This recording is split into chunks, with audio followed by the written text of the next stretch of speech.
Assalamualaikum warahmatullahi wabarakatuh.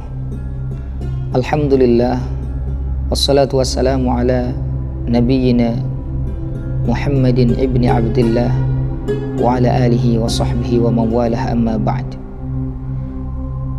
Kaum muslimin, muslimah, pemirsa Al-Ikhlas TV rahimani wa rahimakumullah, bersyukur kita kepada Allah Subhanahu wa ta'ala karena Allah Subhanahu wa ta'ala telah memberikan kita nikmat yang begitu besar, yaitu nikmat iman dan Islam, serta Allah Subhanahu wa ta'ala telah memperkenankan kembali kita bertemu dengan bulan suci Ramadan. Dan kita berharap semoga puasa kita yang telah kita laksanakan beberapa hari ini tentunya diterima oleh Allah Subhanahu wa ta'ala. Kaum muslimin muslimah, pemirsa Al-Ikhlas TV rahimani wa rahimakumullah,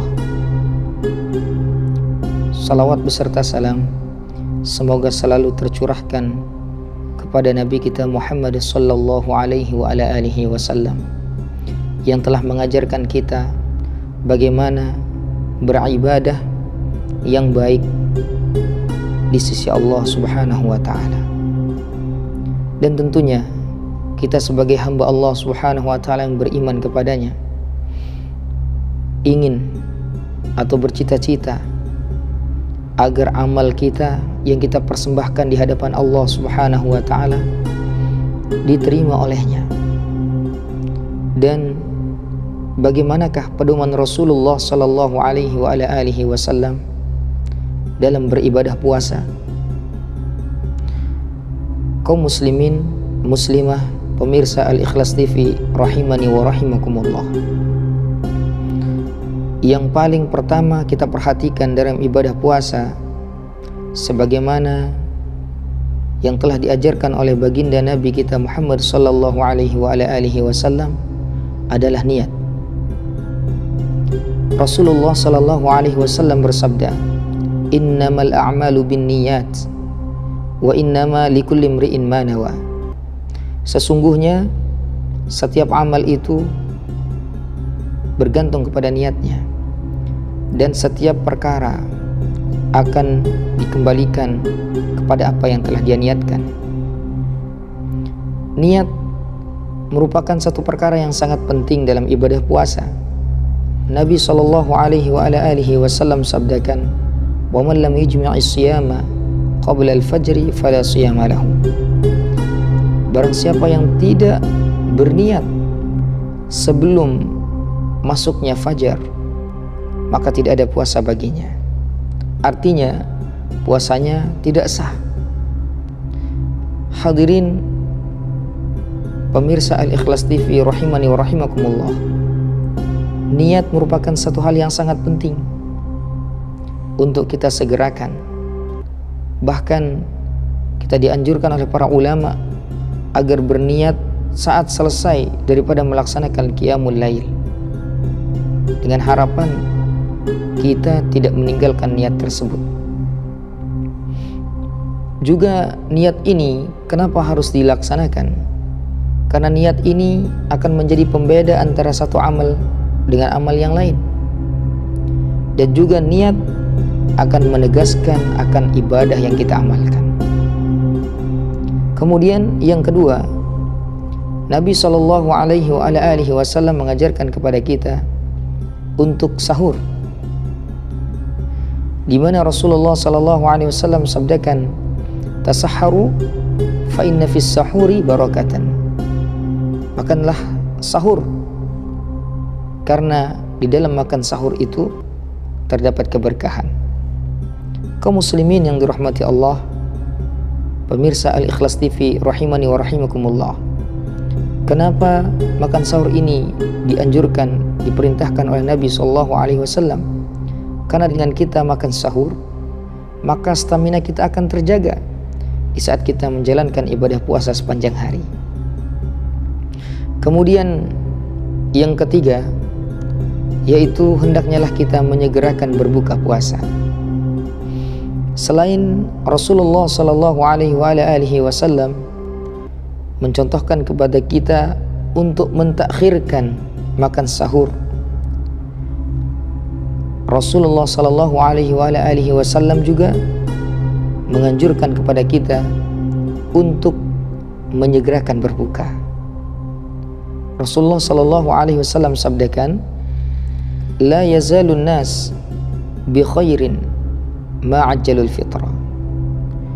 Senantiasa manusia itu akan berada di dalam kebaikan apabila mereka menyegerakan berbuka puasa. Hadis ini diriwayatkan oleh Imam Bukhari dan Muslim dalam kitab sahihnya. Kemudian yang keempat, Rasulullah sallallahu alaihi wasallam menganjurkan kepada kita untuk berbuka dengan buah-buahan yang manis, bukan dengan makanan yang manis. Sebagaimana di dalam riwayat Nabi sallallahu alaihi wasallam mengajarkan kita untuk berbuka dengan menggunakan kurma yang basah. Kalau kita tidak punya kurma yang basah, maka kita berbuka puasa dengan menggunakan kurma yang kering.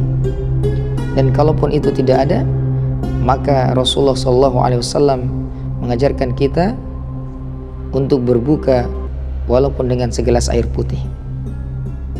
Kaum muslimin rahimani wa rahimakumullah.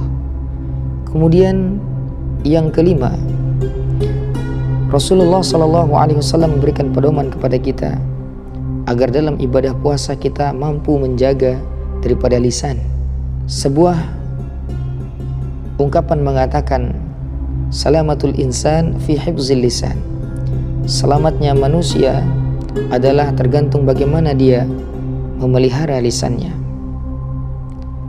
Kaum muslimin rahimani wa rahimakumullah, pemirsa Al-Ikhlas TV di mana saja berada. Apabila seseorang mampu menjaga lisannya, maka dia akan mampu menguasai dunia. Lebih baik tersandung kaki daripada tersandung lisan. Karena apabila lisan mengenai hati, maka kemana obat hendak dicari. Demikianlah Rasulullah SAW mengajarkan kepada kita agar senantiasa lisan kita ini digunakan terutama dalam ibadah puasa untuk memperbanyak zikrullah, memperbanyak membaca Al-Quran, dan segala bentuk amal kebaikan yang lainnya. Kemudian yang terakhir, Nabi SAW menganjurkan kepada kita untuk senantiasa banyak berdoa, terutama beristighfar, baik itu sebelum berbuka puasa ataupun setelah selesai makan sahur.